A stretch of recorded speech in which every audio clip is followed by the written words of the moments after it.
mbokki Sénégal man Ahmadou Diop seen fidèle chroniqueur hebdomadaire ak seen serviteur moo leen di nuyu ci sunu waxtaan wi ñuy tuddee xew-xewu réew mi ma leen koy defal talaata bu nekk bu ma fi yàlla bàyyee bu leen fi yàlla bàyyee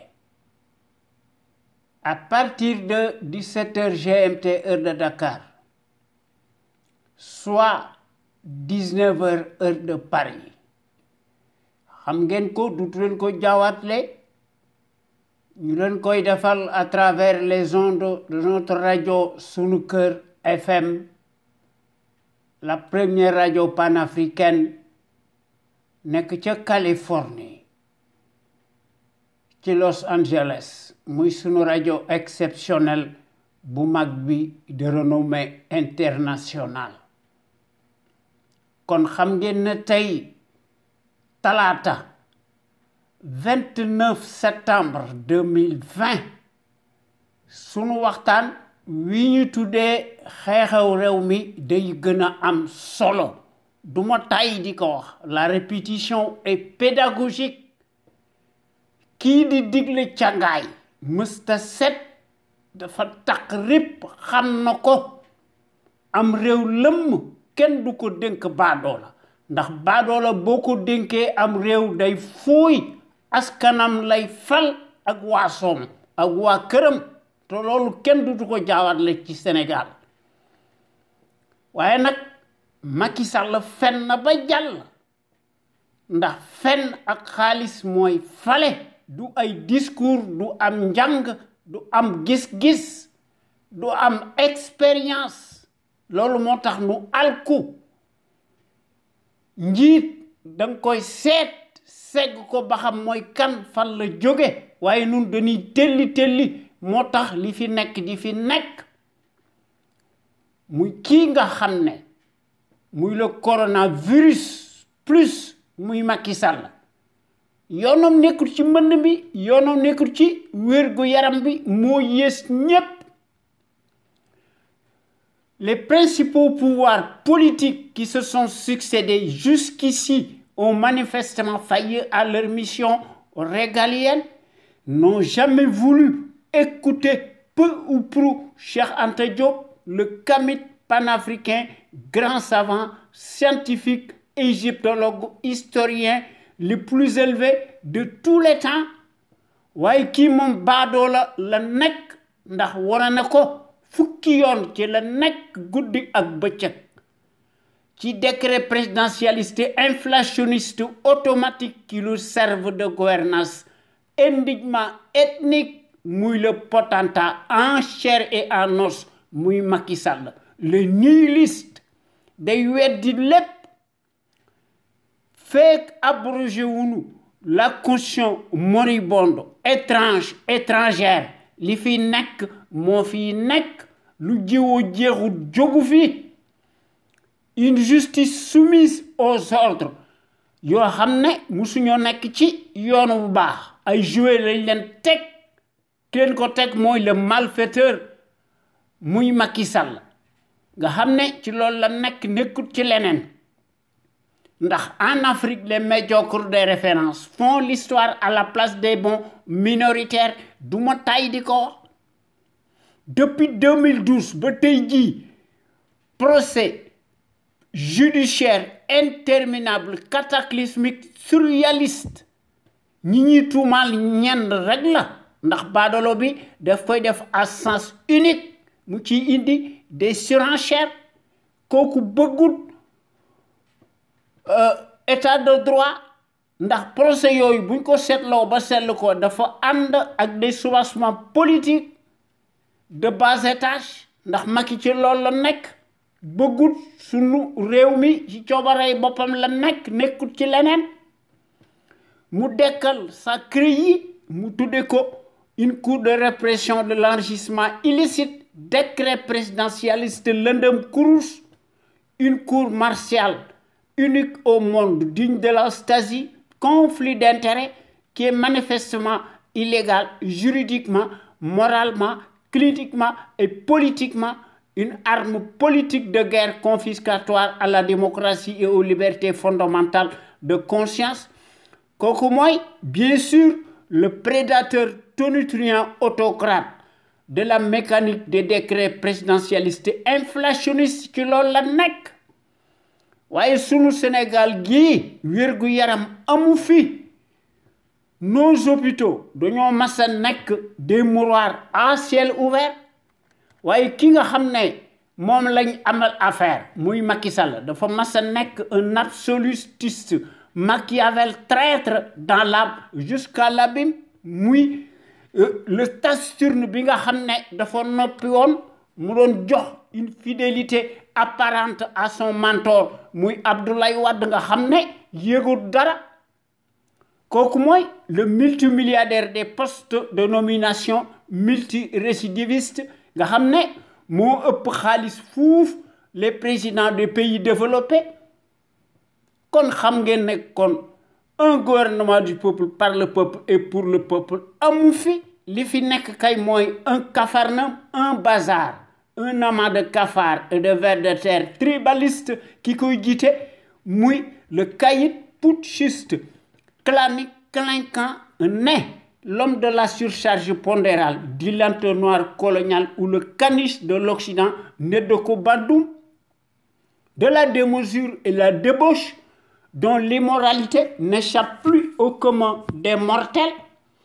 par sa lâcheté innée, inégalée, inégalable. Nga xam ne bés bu yàlla sàkk di indi ses lois iniques nga xam ne baadoolo bi dafa war a éterniser wu en prison pour le reste de sa vie ñu jox ko des circonstances aggravées ndax kon day bénéficier normalement d'une peine incompressible de 30 ans et plus pour multicrimes financiers et économiques et perte de ses droits civiques supposés sa place mësta nekk au palais waaye à Rebeuss son Guantanamo waaye nag yéen waa Sénégal ak sénégalais ak sénégalaises yi nekk ca biir réew ma ak sénégalais ak sénégalaises yi nekk ci bitim réew ñu leen di ci doy les sénégalais de l'extérieur maa ngi leen di nuyooti di leen sant ak di leen gërëm te di leen sargal ci déglu bi ngeen ñuy déglu gàcce ngalama yéen waa Sénégal amu leen morom ñoo ngi jox njukkal aussi tous nos auditeurs ak sunuy auditrices góor ak jigéen mag ak ndaw fàttewuñu kenn te noo ngi sant aussi di jox njukkal les meilleurs sentinelles ci Sénégal nga xam ne gor yi bu ñu dee def seen waxtaan ñu tuddee ko l'info autrement te nu bokk ci ñu koy def altine ak alxames à partir de 16h GMT heure du Sénégal nga xam ne gor yi dañ ciy def des rediffusions yu am njariñ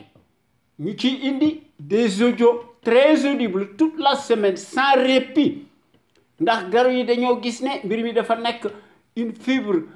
patriotique de pédagogie d'abnégation de dévouement et d'altruisme ndax gor yi dañuy mettre en lumière bu su yàlla sàkk les mystifications du label menteur professionnel profanateur mécréant franc-maçon fàtte na li taxoon ñu fal ko ci 2012 à défaut et par dépit dans des conditions totalement exceptionnelles waaye fàtte na lépp kon kooku dafa fuuy kon kooku amul kàddu muy le kleptocrate négationniste des horloges agitateur traître tenu en place amul benn mérite te amul benn scrupule te amul benn lueur d'humilité te amul benn moralité peu ou prou xam na ko koo xam ne sa waa kër rek ngay ndome loo wax génn ca xam ngeen ne kooku il est en totale putréfaction ndax amul gis-gis kooku mooy le putschiste Macky Sall nga xam ne Macky dafa mas a nekk un accident de l'histoire ndax Macky Sall est plus dangereux qu'une enzyme toute sa place def ko toute sa politique def ko teg ci ay tappale nga xam ne yaakaar na ne daf ko jik ndax yaakaar na ne mën naa garder éternellement le pouvoir parce qu'il est coupable xam na li mu def waaye nag day jafandiku ci ces justiciers soumis yoo xam ne da leen di considérer comme ses armes de guerre waaye nag gor yi nga xam ne ñooy wax à travers les ondes de notre radio sunuker.com bu ñu paree ci seen waxtaan ci sunu waxtaan wi ñu indi beneen waxtaan ñu tuddee ko en toute objectivité loolu doyut dimanche bu nekk gor yi ci loolu la nekk ñu indi beneen waxtaan ñu tuddee ko la voix des jeunes maanaam baatu ndaw ñi ak yoonu ndaw ñi ñu koy prodiguer sénégalais yi ak sénégalaises yi à travers les ondes de notre radio Sunuker FM la première radio panafricaine nekk ca Californie muy sunu radio exceptionnelle bu mag bi de renommée internationale waaye ñun ñi nga xam ne ñoo nekk ci conscience patriotique pour le changement xam sa réew bëgg sa réew jëriñ sa réew sunu existence li ko waral lenn la danoo fexe ba nga xam ne danoo bëgg a tabax un véritable Sénégal nga xam ne état de droit am fi séparation des pouvoirs am fi une cour impartiale et non soumise de manière que qu'il neige qu'il vente bépp citoyen ak citoyenne sénégalaise boo xam ne soo amee lu la naqari da nga koy wax te doo am benn épée de Damoclès boo xam ne mooy peser sur ta tête waaye baadolo bi bëggut compte pouvoir te bëggut suñu réew mi yokkute ndax bëggut démocratie sans la liberté kenn mënut a wax daal lu jàkk waaye baadolo bi moom yoonam nekku ci muy l'envoyé spécial colonial attitré en Afrique et accrédité à Dakar nga xam ne ci 2012 ba tey jii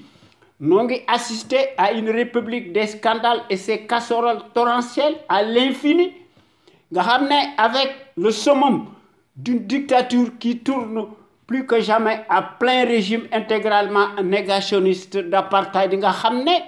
mu ciy indi des parjures cataclysmiques waaye ñun ñi nga xam ne ñoo nekk ci CPC loolu bokkut ak suñu gis-gis de la démocratie ndax sunu Sénégal gi lu ñu mën a wax dafa mas a nekk un grand pays historique au point de vue du savoir pluriel et de la morale éternelle en puissance waaye la survie bi n'en cure et n'en démord jamais ndax day occulter par devers en toutes circonstances et en toute impunité la dépendance dynamique coloniale muy le champion de la rupture aléatoire et de la corruption muy kii nga xam ne moo nekk le chantre du népotisme nga xam ne ci loolu la nekk ndax démb une certaine presse qui se déchaînait pour un oui pour un non et de façon péremptoire abusive sur l'ancien régime bu Abdoulaye Wade qui en avait naturellement pour son grade ñu ko doon traiter de tous les anathèmes du monde et de tous les péchés waaye curieusement bi pënd wuree gis nañu ndax dañoo xiifoon lool ndax la même affluence répugnante nauséabonde dañuy changer seeni po waaye nag dañuy garder seeni nature ndax dañuy crypter le discours du menteur professionnel nga xam ne quand il brise de plus en plus les consciences abîmées la même servilité dañuy changer seeni tonalité ak seeni sémantique waaye nag préfère parler de gros morceaux péché alors que corruption péché la waaye seen yoon nekku ci waaye nag kooku jaxalun ci Macky Sall mi nga xam ne dafa joxoon ay gage Nicolas Sarkozy te gis ngeen discours bi nga xam ne moom la wax ci Paris mu ne le retrait des troupes et bases militaires relevait quelque peu de nationalisme mal placé xam ngeen ne kooku du gor amul gis-gis te amul patriotisme waaye nag dafa tollanti di tagg l'apologie coloniale nga xam ne kooku amul benn iota de patriotisme ni de fiscalisme encore moins de panafricanisme et de civisme muy déclarer ne la monnaie coloniale est bonne à garder maanaam le franc CFA mu ne mook Alassane Ouattara ñu fexe ba tappale ñu ne daañu remplacer monnaie boobu waaye seen bopp la yi nax waaye góor yi nga xam ne te nu bokk ci nous les panafricains biñ nekkoon biñ doon def vent debout ñoom Macky Sall ak Ouattara dañoo changé seeni mbir ne daal l'écho dina ñëw l'écho nag ñëwagul waaye bu ñu ko seetloo ba seetlu ko l'écho bi ak franc CFA bi benn la ndax blanc bonnet la bonnet blanc la ak blanc bonnet waaye ñun ñi nga xam ne ñoo nekk ci CPC ñu gën ñoo xam ci sur l'acronyme CPC noo ngi dingat bu baax la gestion népotique et gabégique du Sénégal par un parti politique une coalition de partis une famille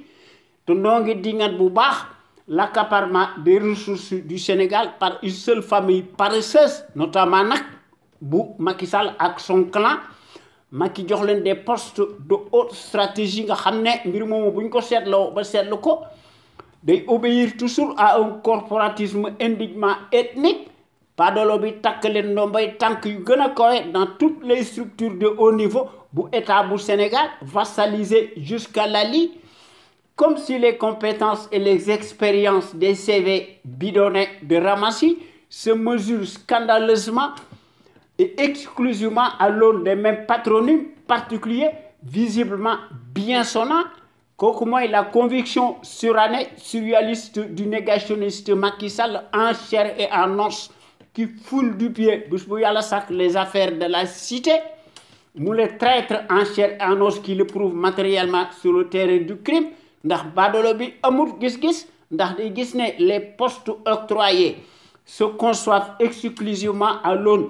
du bazar et au nom de la consanguinité ethnique et à la proximité de l'idolâtrie représentée par le binôme des mystifications ethniques idiocratiques te Mariam Faye xam na ci dara ak ay mbokkam ak ay rakam Macky Sall a nommé plus qu'un village entier portant les mêmes patronymes particuliers visiblement bien sonnants kon yéen góor yi ñoo ngi leen di ñaan ngeen di ñëw di fraterniser ci conscience patriotique pour le changement xam sa réew bëgg sa réew jëriñ sa réew sunu Sénégal gi moo ciy gagné ndax bu nu bëggee mën nañ ko lépp a ngi fi boroom xam-xam yi ñi ngi fi expert de haut niveau yi ñi ngi fi scientifique yi ñi ngi fi li fi manqué kay mooy am mbooloo moo fi manqué waaye réew moo xam ne une minorité cartélisée plutocrate ñi leen di ger ñuy sëgg di réciter alxuraan réew moomu wax dëgg yàlla luñ ko jiiñ moom la waaye nag ñun ñi nga xam ne ñoo nekk ci CPC daal bokk nañ ci porte drapeau yi nga xam ne dañoo bëgg suñu Sénégal gi ñu teg ko ci loxo yu jub suñu Sénégal gi topp ci yoon wi nga xam ne ci le pays émergent yi nekke ndax ñépp xam nañ ne su fi notre rajo suñu ko nekkutoon àdduna tukki ndax toute critique minime boroom teg ko ci dëgg mu indi ci des preuves matérielles à l'appui kooku day daanaka bala moo pare l'encombrant tyran dañu yónni ses auxiliaires de service maanaam c'est tonton Macoute ñu defal ko un mandat de dépôt presto illico waaye les fonctionnaires paresseux politicards mercenaires alimentaires dañuy xam noppi di sëgg ndax ñoom ci seen bopp dañoo mas a nekk le symbole maléfique de la tartufferie nga xam ne ay traîtres baveux ci la ñu nekk unifiés dans l'art boivent sans répit le calice jusqu'à la lie du haut de leur rang ndax dañuy dund ci en toute impunité et en toute circonstance sur l'épaule de la République ci loolu la ñu nekk waaye nag dañoo tàyyeel ndax ne tarissent pas d'éloge à l'égard du fasciste encombrant lequel paraît-il bizarrement n'a pas de défaut mais rien que des qualités te gëmuñu ci dara ndax baadoolo bi day jël ses propres intérêts mu teg ko avec ceux de ses maîtres blancs yoo xam ne dañ cey gis-gis seeni géopolitique international golo di bay babu du dunde te ñoom dañuy jëf ndax seen wax lu bari ñun nag dañ naan résignation ak fatalisme loolu moo tax li fi nekk di fi nekk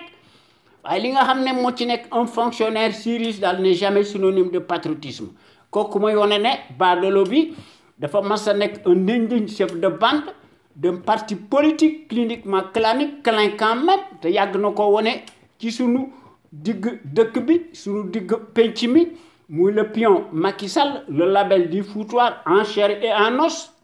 nga xam ne démb ak tey dañ koy peindre sous les défroques victimaires des leurs et sous la baguette magique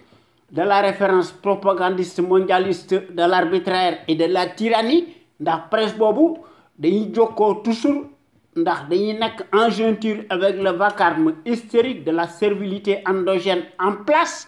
nga xam ne baadoolo bi ci loolu la nekk ndax bu ñu fàtte ne Macky Sall ak Alassane Ouattara une certaine presse qui travaille sur commande dañuy peindre Macky Sall ak Alassane Ouattara ñu ne bokk nañ ci les dirigeants les plus influents de la planète entière te loolu paternalisme la les États n'ont pas d'amis mais rien que des intérêts képp koo xam ne ñu ngi koy critiquer mooy kuy bañ waaye ñi nga xam ne seeni dag lañu bu ñu defee njombe kenn du leen critiquer loolu moo tax baadoolo bi nekk ci li mu nekk loolu moo tax mu gën a doppewu maanaam Macky Sall le larbin boo xam ne day continuer di jouer nécessairement sur le piano américano-français waaye nag yoonam nekkul ci à nos attentes pressantes sociales il s'en fout de tout ndax dafa nekk di restreindre drastiquement et davantage la liberté d'expression ndax day gën a jënd les consciences abîmées présumées notables de l'heure ndax yemul ci loolu day commander bu su yàlla sàkk du matériel de répression les populations sénégalaises siphonnées astiquées ñu leen di considérer comme un matelas financier extensible ñu leen di cribler d'impôts et de taxes de toutes sortes ñooy fay bor bi te yet wu ñuy duma noo koy jënd moo tax nun nu alku loolu tax na ba nga xam ne daal ñun ñi nga xam ne ñoo nekk ci CPC daal bëgg nañu suñu réew mi lépp lu muy def mu def ko ci coobarey boppam mu def ko à l'instar des nations émergentes ndax la répétition est pédagogique du ma tàyyi di ko wax hier comme aujourd'hui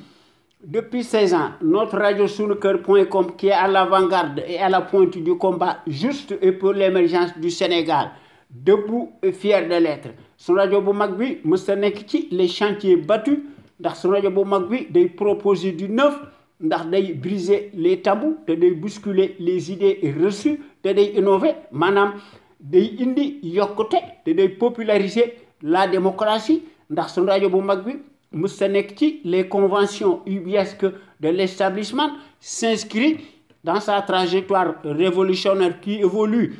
dans le bon sens des valeurs et des progrès immenses exponentiels, salutaires et indispensables pour que nous soyons capables d'assurer le destin de notre pays sur des bases voulues, en toute logique, en toute indépendance et en toute conscience, ndax qu'on le veuille ou non, et n'en déplaise à la pestilentielle apérisée, notre média est devenu comme jamais un phénomène de société qui reste nag le seul à aborder librement les sujets les plus variés qui sont considérés comme la loi de l'omerta, en particulier nag la gouvernance pathétique, politique, bancalement ethnique que les médias serviles du service public ña fa nekk ñoo fa nekk te loolu gis nañ ko ci la maison présumée de la presse te loolu moo nekk ci APS te loolu moo nekk ci RTS la radio télévision Racine Talla Macky Sall te loolu moo am ci le journal Le Soleil jant bi Yakham Mbaye transhumant bu mag la waaye nag day saaga ndax muus ndax jinax bu dee tëkku muus booba ñag bu moo fa jege nga xam ne presse privée bi ak public bi daanaka ñoom ñëpp tous arrimés et deviennent de facto des instruments alimentaires politicards soumis aux ordres monopolisés par le pouvoir calamiteux tortionnaire usurier nga xam ne dañuy xam noppi di sëgg ndax amuñu benn patriotisme encore moins de civisme lu néew ko bari nga xam ne su rajo bu mag bi mooy mottali seeni ndëngte te loolu gis nañ ko tant par la qualité des informations qui sont largement publiées à travers notre site sunuker.com que par les analyses pertinentes des sentinelles sénégalaises nga xam ne ñooy wax ci sunu rajo Sunuker FM l'avant-garde du civisme et du patriotisme te loolu wax dëgg yàlla nu ngi koy def en toute humilité te loolu dafa nekk une exclusivité de notre site sunuker.com ak ci sunu rajo bu mag bi ndax vous ne trouvez nulle part ailleurs de telles informations capitales utiles les plus importantes si diverses et variées par leur qualité éminemment prouvée surtout celle qui relève incontestablement de la géopolitique, qui contraste parfaitement avec la platitude manifeste de la servilité en place. Nga xamné dañ fay nek di gëna daganal le bilan de plus en plus chaotique du négationniste ethnique, révisionniste et dont l'immoralité malgrande sans égal, exceptionnelle et substantielle à son taux d'ADN. Évidemment, il n'y a rien d'étonnant de la part d'un professionnel menteur en la matière qui ment plus qu'il ne respire. Ndax ci sunu Sénégal gi du génn ci mbënd mi et du guépé infernal bi nga xamné wax dëgg yàlla baadoola bi moo nu ko teg depuis 8 ans ëpp na nañ ko wàññi. Il faut que nous réglions le compte du traître Macky Sall himself avec sa bande de fripouilles alignés. Nga xamné notre radio sunuker.com ay intellectuels d'hommes et de femmes ñoom ñëpp dañoo nekk de gros calibre doués en matière grise, s'exprime en toute logique, en toute connaissance de cause et en toute conscience. Nga xamné dañuy démontrer magistralement seeni capacités intellectuelles ndax ñoom ñëpp dañoo nekk des têtes bien pleines, ndax dañuy décortiquer, di décrypter l'actualité nationale et internationale et qui font part de leur expertise sur les produits toxiques, chimiques, notamment les faits divers scientifiques, sociaux, religieux, politiques. Sans oublier les incivilités patentes dont sont coupables les politicards véreux qui ont failli à leur mission régalienne, ndax dañuy ubbi di gëna ubbeeti la boîte de Pandore à certains citoyens sénégalais égarés par leur manque de civisme, nga xamné dañuy soulager ci aux abords des bâtiments, nga xamné dañuy roy ci politicards yi, loolu moo tax suñu réew mi tardé. Waaye nag su rajo bu mag bi moo nekk notre radio la plus populaire qui reste comme jamais l'éternelle cheville ouvrière des sentinelles sénégalaises, aux vérités implacables, aux bras d'acier inachetables et qui font constamment preuve d'analyse pertinente, sans complaisance, ne souffrant d'aucune ambiguïté sur la chose publique. Waaye suñu réew mi day soo ubbee l'actualité politique bi da ngay rus te da ngay jommi ndax l'actualité politique bi day senn te day siit ndax du ñu xam fan la ñuy commencer ak fan la ñuy teeral. Dañuy seet li nga xam ne mënuñu ko ñàkk bañ a wax ñoox ko waaye bu ñu bëggee wax lépp duñ ci génn. Waaye nag ñun ñi nga xam ne ñoo nekk ci CPC daal suñuy principe daal mooy dañoo fexe ba nga xam ne ñu unir ñu rassembler autant de patriotes sénégalais ak sénégalaises autour de Ndiaye Këma ku ne indi ci sa xalaat bu rafet ak sa gis-gis boo xam ne kenn du ko werante ñun ñëpp ñu indi ci suñuy patriotisme nga xam ne indi ci civisme ku ne indi ci sa xalaat bu rafet ñu boole ci nag la ténacité et ñu bokk ci nag nga xam ne ñu gën ci yokk la démocratie participative à l'échelle nationale li nga xam ne mooy jënu wu mag bi muy la volonté politique maanaam la clé de voûte de chaque sénégalais ak sénégalaise nga xam ne sunu Sénégal gi nekk le phare de la démocratie plein développement économique politique militaire financier am fi ñu jox moyens yu takku yoo xam ne extensible ndax ñu jox leen du gros moyens ndax sunu soldat si mën a aar suñuy frontière aérienne ak terrestre ndax ku lay dimbali day ëmb sa sangal nga xam ne liberté de circulation des biens et des personnes am fi waaye baadoolo yi day kenn du ci déglu Cheikh Anta Diop waaw parce que kenn du ci tudd turam ndax ku ko ci tudd yaakaar nga ne dana am lu la ci fekk muy Cheikh Anta Diop le visionnaire hors pair, l'éternelle figure de proue charismatique, le gros calibre, homme d'honneur, le kamit panafricain. Moom da daan masa wax ne l'Afrique doit opter pour une politique de développement scientifique et intellectuel et y mettre le prix. Sa vulnérabilité excessive des 5 derniers siècles est la conséquence d'une déficience technique. Le développement intellectuel est le moyen le plus sûr de faire cesser le chantage, les brimades, les humiliations. L'Afrique peut redevenir un centre d'initiative et de décision scientifique au lieu de croire qu'elle est condamnée à rester l'appendice, le champ d'expansion économique des pays développés. waaye baadoole di ñëw seen yoon nekku ci loolu tax na ba nga xam ne il faut que ñu nekk ci lu nu nekk maanaam dañuy def suñu combat légitime ndax li nga xam ne moom lañ ci jublu il faut que ñu réformer impérativement le régime présidentiel moribond, prédateur, illégitime et illégal. Ñu remplacer ko par le régime parlementaire bi fi nekkoon leneen lu nu mën a def day nekk lu dul un coup d'épée dans l'eau il faut que nous tabaxaat sunu réew mi ñu indi fi des principes démocratiques et des institutions fortes inviolables respectées par des patriotes sénégalais et sénégalaises imbus de la fibre d'honneur su fekkee ne dañoo bëgg une gouvernance irréprochable boo xam ne loolu mooy liggéey bu rëy bi nga xam ne dañ ko war a def nga xam ne ñu indi ci suñuy conditions obligatoires boo xam ne suñu fi bëggee am une gouvernance politique économique saine transparente financière attentive nu seet li nga xam ne mooy njëriñu suñu réew mi maanaam nos intérêts vitaux et légitimes incessibles de la nation sénégalaise. Pour toutes ces raisons nag il faut que ñu teg ci suñu bopp réew mi de véritables sentinelles sénégalaises charismatiques ci suñu bopp réew mi de manière que ñu mën fay créer une impulsion dynamique pérenne. Cela étant dit, il faut que ñu cultiver fi le patriotisme, la démocratie, la justice sociale, la justice tout court, l'éthique, l'équité, l'unité nationale am fi sécurité am fi te lu ci manqué dara du xew te aussi il faut que nous rehaussions l'étendard de nos valeurs. Pour cela, nous devons nous inspirer et puiser dans le trésor inestimable de nos valeurs hommes d'honneur. Yoo xam ne ñoo tëdd ci suñu digg dëkk bi dañoo maandu borom xam-xam yu mag lañu ñu enseigner seen xam-xam ci suñu université yi ci suñu collège yi ci suñu daara yi ak ci suñu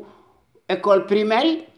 te bu ñu fàtte aussi suñu jàmbaar ju mag ci muy Lat Dior Ngoné Latyr Diop, l'homme de la résistance armée, notre héros national qui combattit farouchement et héroïquement l'armada coloniale pendant 24 ans, malgré la supériorité numérique et matérielle des envahisseurs. Nga xam ne mooy Lat Dior Ngoné Latyr Diop qui a versé son sang et marqué d'une empreinte digitale sa vie, a livré des combats acharnés sans merci, combats yu metti face à l'armada du colonialisme repoussant. Muy Lat Dior Ngoné Latyr Diop, notre héros national qui tomba sur le champ de l'honneur, les armes à la main, à la bataille de Derklé, le jeudi 27 octobre 1886, avec deux de ses enfants majeurs, Thiendella Niabass ak Sakhewar Niabass. Ndax ci bis boobu beaucoup de ces guerriers ils laissèrent leur vie, yal na leen yàlla xare àjjana, mu ci dernière bataille historique boobu marquée de marbre. Nga xam ne dans l'histoire du Sénégal, en tout cas ci Kajoor, n'importe qui daal ne pouvait pas prétendre le titre de Damel du Kajoor. Ndax ci jamono jooju daal boo bëggee nekk Damel du Kajoor li ngay wuyoo da nga koy nuru te da nga waram fitu gaynde. Ndax il fallait avoir l'esprit du sacrifice et la capacité de résistance te da nga war a nekk un homme de poigne et à la hauteur te doo trembler comme une feuille morte. Da nga war a subir nag autant d'épreuves d'endurance tout azimut te da nga war a combattre nag en même temps sur le terrain des hostilités. te Lat Dior Ngoné Latyr Diop moo ko mas a def à l'âge de 15 ans, amul kenn koo xam ne mas nga koo def ci àdduna. Waaye sunu Sénégal gi des temps modernes méconnaissables kenn xàmmeetu ko, nos soi-disant présidentialistes de la République des ténèbres et des leurs, tous presque dañoo nekk des multimilliardaires par les raccourcis politiques des postes de nomination tànn sa bu la neex, au premier rang desquels nag ki nga xam ne muy saay-saay bi nga xam ne dafa fen ba jàll muy le mécréant franc-maçon nga xam ne workat bu mag la, li mu wax wedd na lépp. Daanaka ñoom ñëpp se réduisent en roitelets pour n'être nag que des abrutis poltrons, des clowns de pacotille entourés de garde-corps. Dévergondés se donnent lamentablement la qualité de dirigeants imaginaires. te bu ñu fàtte aussi les gros calibres que furent Cheikh Anta Diop ak Mamadou Dia, que sais-je encore. Ndax borom xam-xam ni bari na fi. Il faut que ñu cultiver fi nag du ma taay di ko wax le civisme chez les populations. Ndax le civisme moo nekk le réflexe décent de tout citoyen responsable qui a sa place dans la société. Le civisme implique nécessairement le savoir-faire et la civilité. Ndax lorsqu'il s'agit de la chose publique soo ma ay droit da nga waram ay devoir. Waaye Macky Sall de moom yaakaar na ne ay devoir rek la am ndax ci loolu la nekk, ndax moom il est totalement incorrigible. Waaye ñun ñi nga xam ne ñoo nekk ci CPC daal bokk nañ ci l'avant-garde yi nga xam ne dañoo bëgg a yee nit ñi exclusivement sur la chose publique. Ndax ci loolu nag ñoo ngi ci def une vaste campagne de sensibilisation massive de manière que chaque Sénégalais ak Sénégalaise foo mën a nekk ci àdduna bi da ngaa war a armé de ton bulletin de vote, seet ki nga xam ne ginnaawam set na, jikkoom rafet na, te sàccut ñu seet ndeyam ak baayam fan lañ ci lu ñu nekkoon ay traître lañ nekkoon wala ay résistant lañ nekkoon nga xam ne ki nga xam ne dafa bëgg a nekk poste de président de la République te loolu dañ ko fa war a dindi nga xam ne bu ñu fi defee un régime parlementaire day nekk lu dul un symbole ñu seet ki nga xam ne wax dëgg yàlla li mu am jaadu na ñu woteel ko nag librement en toute logique en toute conscience et en toute indépendance seet ki nga xam ne mooy défendre par son altruisme visible leen nga xam ne mooy défendre l'intérêt général ñu woteel ko su fekkente ne bii ne escroquerie am na waaye baadoolo bi de yoonam nekku ci ndax fàtte na démb ndax moom day muy Macky Sall ay carte day moo tax mu falu waaye day gëw mën a ay carte moo ko fi jële ndax ci Sénégal fen ak xaalis mooy fala leneen du fale kon il faut que ñu jël yeneen jumtukaay distinct des circuits électoraux ndax baadoolo bi ci corruption ci lay jafandu ak di utiliser la force publique ndax day piétiner et par devers en toute impunité et en toutes circonstances le suffrage universaliste loolu de di ko génn ci pouvoir bi il faudrait que ñu contraindre ko bon gré et mal gré mu neex ko mu naqari ko ndax mu mën a abdiquer de lui-même ndax baadoolo yi nga xam ne muy Macky Sall ak Alassane Ouattara et compagnie dañuy gis ne l'issue des scrutins de Pakouti se joue nécessairement dans la cour des voleurs en bande organisée ndax dañuy gis ne dafa war a jàll comme une lettre à la poste ndax dañuy gis ne mbir mi dafa nekk lu dul une simple formalité administrative kon sunu Sénégal gi mënta échapper ba illa yawmi diini aux contingences mondiales obligatoires spécifiques à chaque peuple sunu Sénégal gi lépp lu muy def mu def ko ci coobaray boppam ndax ci loolu sunu rajo bu mag bi wax dëgg yàlla dafa am des qualités exceptionnelles ndax sunu rajo bu mag bi mu nekk notre rajo la plus crédible par son patriotisme actif ndax la qualité est avant tout un état d'esprit qui vise à l'excellence yokkute am fi ci jëf ak ci jikko won ko askan wi bu leer naññi te loolu kenn dutu ko jaawatle ci sunu rajo bu mag bi te loolu véritable sentinelle sénégalaise yi nga xam ne ñooy exprimer wu librement en toute logique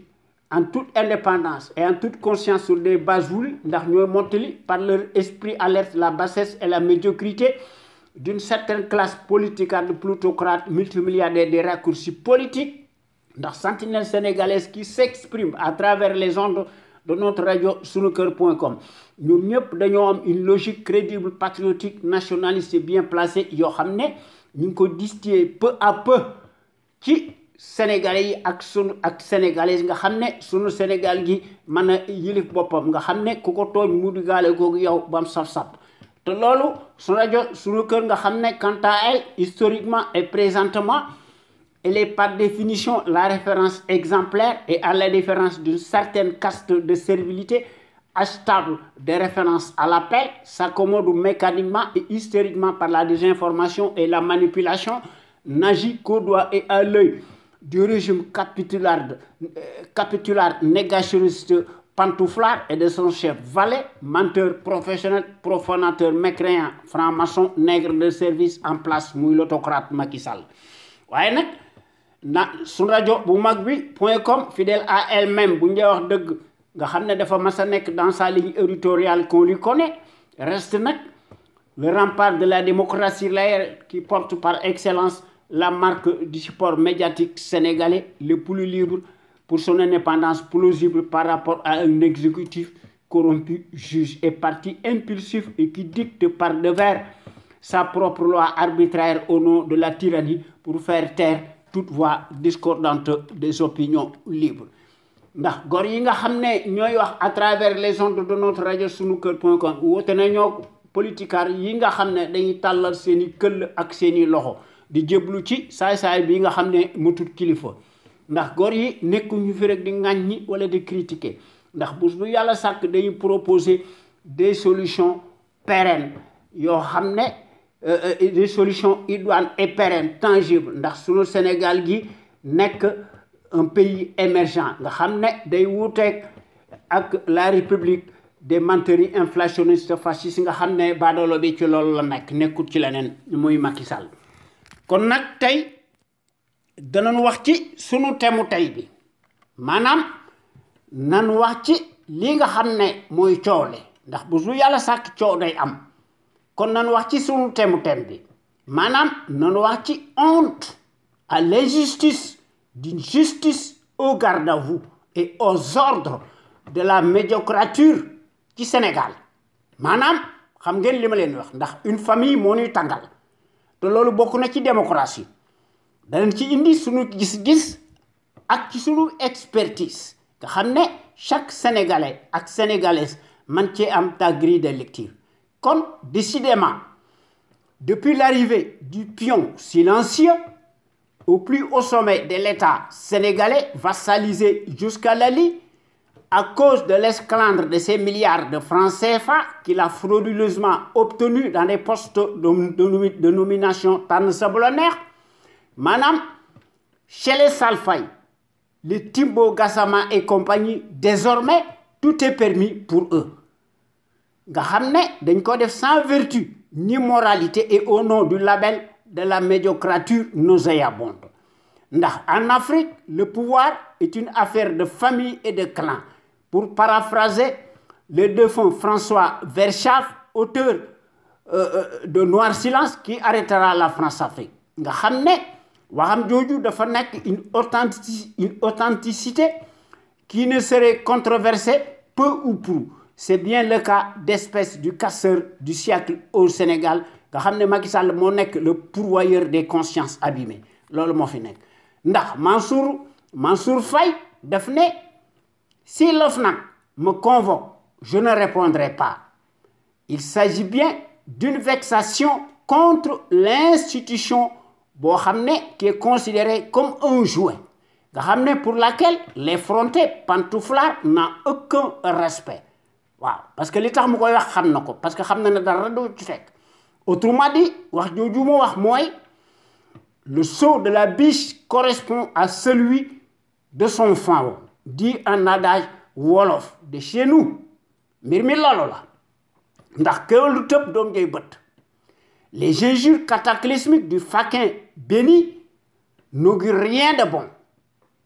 Nga xam ne s'il a eu autant de kilos et un taux d'adrénaline démesuré nga xam ne nee na su ko OFNAC wooyee du dem toutefois qu'il sera convoqué c'est parce que il n'encourt aucun risque minime soit-il nga xam ne est couvert par l'autocrate en place nga xam ne dali faralaate di gën a laate waaye bu dee keneen daf koy sànq. N'en parlons pas d'une douteuse convocation du procureur ou d'un juge. Madame, c'est la démocrature et la médiocrature des fétichistes des conflits, des passe-droits et des privilèges. Te loolu, je n'invente rien. Ndax les faits marquants, palpables, parlent d'eux-mêmes. Le palais Alpulaar est devenu le repère nocturne insolite des charlatans. Qui n'a pas vu les désarticulés poser avec les saltigués am na loolu Macky Sall ndax ku wax feeñ ku jëf feeñ maanaam ci Sénégal depuis 8 ans le seul procureur de la République des corrompus et des prédateurs muy Macky Sall fait office de juge nga xam ne muy Kor Mariama Faye himself te loolu il n'y a plus ni moins. Au Sénégal et partout en Afrique des tyrans fantoches, il n'y a jamais eu la moindre probante et probable séparation des pouvoirs. Nga xam ne le pays de la Teranga n'est pas une exception car le tribaliste en chair et en os le prouve à maintes reprises et pour cause. Ndax Macky Sall day gis ne l'État et lui-même font un. C'est une reproduction instantanée des nègres de services pantins, satellites et acrobates qui agissent par réflexe de la démesure. Nga xam ne tous sont dévoués et ferrés à la charte de l'impérialisme. Te loolu moo tax Afrique tardée. Nga xam ne tant qu'ils sont obéissants, leurs maîtres ne publieront pas un seul mot et quelles que soient les dérives et les crimes tout genre qu'ils ont commis. Waaw ndax dañuy bénéficier dans le secret des dieux et par entente directe et par talib et par télépathie de la sacrée sainte loi de l'impunité. Te loolu regardons un peu dans le ciel obscurci africain des dictateurs inamovibles et vous serez bien édifiés. les États économiques, les intérêts économiques, financiers, stratégico-politiques, idéologiques passent avant ceux des droits humains. Loolu moo am ci àdduna maanaam loolu daal moo fi nekk waaye la servilité présumée solennelle travaille-t-elle sur commande et pour le compte de qui et à quelle fin? Ndax bizarrement elle se focalise exclusivement sur le Mali, s'ingère dans ses affaires au point de vouloir l'asphyxier économiquement et politiquement mu def ko d'une bouchée tout en faisant profil bas sur les putschistes militaires qui se déclarent ouvertement eux-mêmes inamovibles depuis des décennies. Comme en vérité, nous devons nous inquiéter à juste titre et pour cause. Wax ju ñaaw ji nga xam ne Mansour Faye wax na ko ndax dafa fooy car en entendant ces sorties injurieuses démentielles d'une canaille de son espèce qui est digne d'elle, on s'en souvient lors des parodies municipales qui 2014. Ndax hier, le nul inconnu qui n'a jamais obtenu de lui-même ni émergé d'un pouce s'est propulsé avec fracas sur la scène politique sénégalaise en se déclarant avant l'heure et à la fois et la qualité de ramassis de maire de Saint-Louis et ministre de l'hydraulique et de l'assainissement. Et ce, sous la bénédiction active de son gendre, qui demeure comme jamais juge et partie. Nga xam ne Macky Sall da doon dafa assiégé woon ce jour-là l'ancienne capitale du Nord muy ci Saint-Louis mu indi woon fa un dispositif policier sécuritaire impressionnant hors norme pour introniser le vagabond, le faquin en grande pompe muy le chenapan Mansour Faye. Loolu la Macky Sall def. Pour rappel, l'énergumène qui n'est pas à son coup d'essai avait défrayé la chronique et attiré les projecteurs autour de sa personne au lendemain de sa nomination décriée comme délégué général à la protection sociale et à la solidarité nationale. te Mansour Faye bi nga xamante ni bi dañ ko doon critiquer dafa waxoon ne ce n'est pas parce que Macky Sall est mon beau-frère que je ne mérite pas d'être responsabilisé. Mon œil, kooku mooy les légèretés fumantes et les incantations stériles d'une défense cousue de fil blanc ne tenant que sur une ligne de crête. Ndax li fi nekk mooy l'ostracisme sismique cyniquement visible à ciel ouvert oblige ndax et la courroie de transmission indécente qui n'y va plus sur le dos de la cuillère muy Macky Sall agit par devers et en toute impunité sans remords ni éthique ni équité nga xam ne day cuirasser à nouveau son nulard en le nommant ministre du développement communautaire, de l'éthique sociale et territoriale. Une qualité qui n'existe que de nom. Maanaam mbir mi bu ñu ko seetloo ba seetlu ko dafa nekk un tire-l'œil tendant à caser par la petite porte toute une famille de vermines si nombreuses dont l'insuffisance et l'immoralité mordante nous laissent totalement pantois.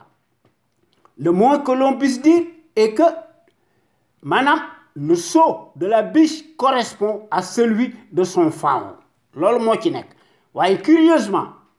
celui qui est sorti de terre, on ne sait où ou comment, s'est engraissé lamentablement malgré ses casseroles infinies, ne dispose que d'un cursus scolaire standard, abjectement bidonné, gravi allègrement et au fur et à mesure que le temps passe des échelons indus et une promotion sociale exceptionnelle en crescendo de la démesure. Bénéficie plus de largesse que n'importe quel Sénégalais ou Sénégalaise à diplôme équivalent, voire supérieur, avéré et tangible. Kooku mooy, c'est ça la pagaille de la République, des canailles en bande organisée, des passe-droits et des privilèges, d'un système d'apartheid à huis clos enjolivé et de piètre qualité. Kooku mooy la rupture, la sobriété, l'efficience et la transparence. Maanaam la patrie avant le parti. te loolu dafa nekkoon un simple slogan emphatique ou un verbiage clé de mystificateur éhonté. Madame, la rupture n'aura jamais lieu. C'est transformé peu à peu en particratie familiale née de Kobandoum. Kooku mooy le chantre du népotisme qui n'en a cure et fait fi de toute décence, accentue et légalise par devers de plus en plus la transhumance, l'achat des consciences, de plus en plus abîmées à haut débit, nga xam ne sont source de trahison, d'anarchie et de cannibalisme. Nga xam ne s'ajoute en prime le clientélisme d'une certaine nomenclature politico-religieuse corrompue et présumée respectable des leurs. Ndax Macky Sall su créé un ministre soi-disant du développement communautaire, de l'éthique et territorial, kooku n'est que du vent pour amuser la galerie. Bu ñu ko seetloo ba seetlu ko dafa nekk une imposture politique de la part d'un brigand de grand chevet et ses turiféraires qui sont devenus miraculeusement si riches nga xam ne ñoom ci seen bopp sans humilité ni retenue dañuy def tous des cumuls de mandats. Kon où est donc la loi emphatique du cumul des mandats? Où est donc la rigueur dans tout cela? Ndax le moulinet incessible, insaisissable, fidèle et égal à lui-même a fait tout vent ndax lépp loo xam ne daf koy wax daf koy weddi avant de se coucher. Qui peut croire donc à sa parole donnée muy Macky Sall ndax lu mu wax weddi ko ndax li nga xam ne moo ci nekk. Faisons donc vent debout contre les justices d'une justice soumise aux ordres de la République inquisitoire des passe-droits et des privilèges. Ndax ceux qui refusent de se mouler ou de se mouiller à la secte franc-maçonnique risqueront gros, en auront naturellement pour leur grade. Ils seront automatiquement châtiés et triés au volet et traqués sans merci. Et Aliou Sall, Mansour Faye, Mame Mbaye Niang et compagnie, que sais-je encore, circulent librement en toutes circonstances et en toute impunité. Waaye li ci gën a doy waar, l'ancien directeur du COUD, Cheikh Oumar Anne, au poste de ministre de l'enseignement supérieur, l'autre coupable, parmi tant d'autres à l'appel, a bénéficié incongrument d'une promotion sociale rapide et scandaleuse. Waaye à contrario, ceux qui ont brouté dans tous les râteliers dañuy échapper étrangement au rouleau compresseur. Comme il n'est pas étonnant que l'autre écervelé, Mansour Faye, ait la langue bien pendue et prenne des ailes démesurées. Nga xam ne muy suivre le prétendu ministre de l'enseignement supérieur ndax entre Mansour Faye ak Cheikh Oumar Anne la frontière est tenue. Loolu la muy son acolyte ndax c'est du pareil au même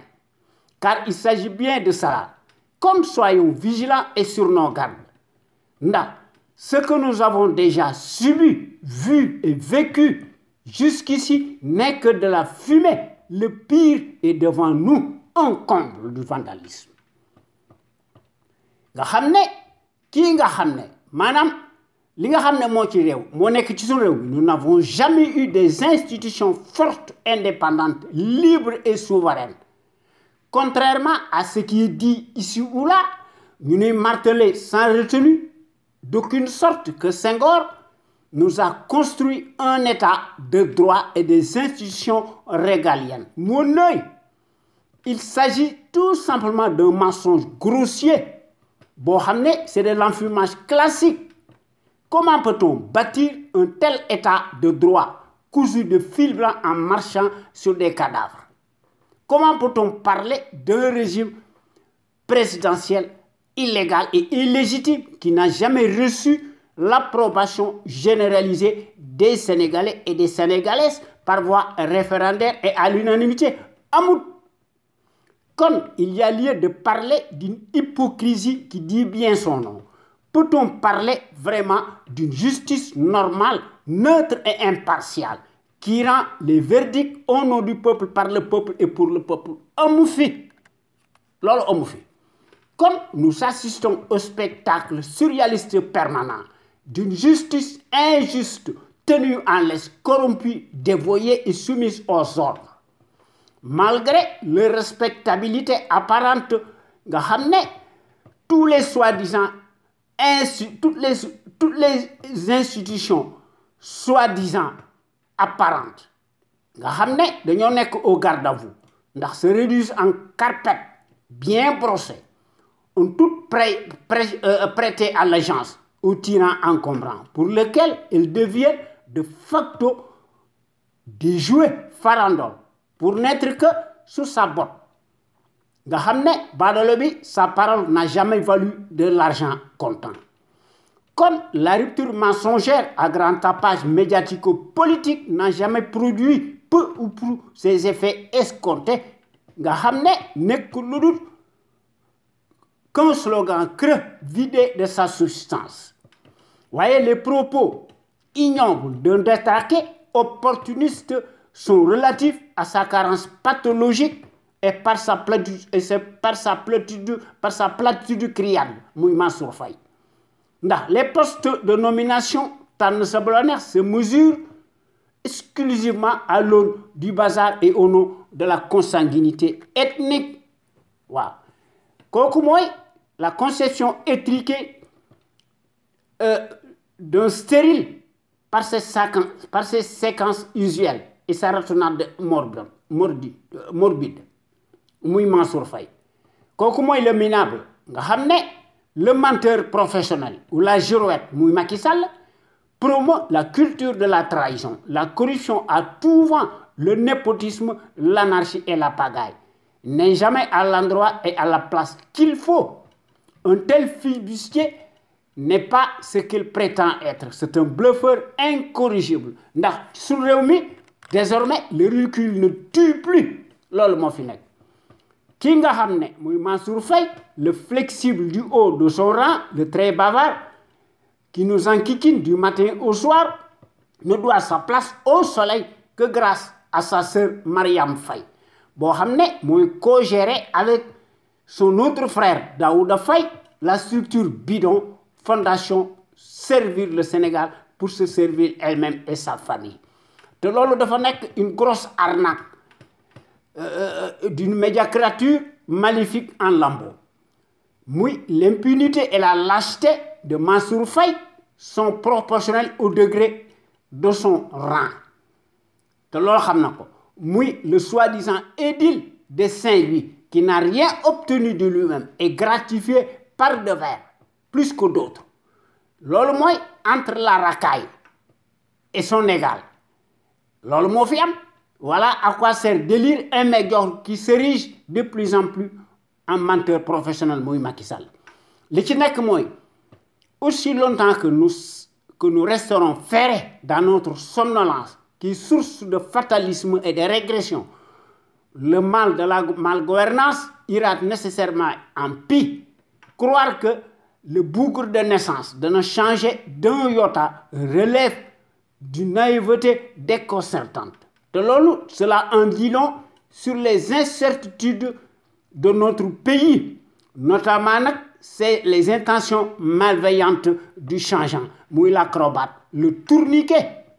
Te loolu da cee am gis-gis ci 2024 ndax ku wax feeñ ku jëf feeñ ndax Mansour Faye bu dee saaga xam na ne Macky Sall day weddeeti kartam. Un dictateur ne recule devant rien. C'est un non-sens face à un ramassis de canailles, de rats et de renégats, d'abrutis, requinqués, ragaillardis et euphoriques par le pouvoir usurier. Nous devons nous tous agir comme un seul homme pour que triomphe à jamais le rapport de force du peuple qui aura nécessairement le dernier mot. Le pouvoir en Afrique est source de promotion sociale, de brigandage et d'enrichissement illicite. Loolu moo fi nekk leneen nekku ci ndax malheureusement avec une prouesse démesurée, la médiocrature a transformé ses résidus en châteaux. Aujourd'hui, c'est le réveil de la résilience caractérielle d'une racaille qui jouit ostensiblement du pouvoir par son cynisme renversant. Il n'y a que le rapport de force qui peut nous sortir du climat délétère infernal auquel nous sommes confrontés et confinés depuis presque 8 ans à cause de notre manque de vigilance et sur fond de notre étourderie généralisée à l'échelle nationale. Si nous sommes réduits comme des citoyens de second rang, c'est parce que nous méritons bien ceux qui nous dirigent d'une main de fer. Nous payons donc le prix fort. Comment accepter l'idée que des malfrats puissent imposer leur loi à un pays entier qui apparaît soumis, et ce, par son silence coupable? À chaque situation exceptionnelle, des solutions exceptionnelles, proportionnelles à l'impunité.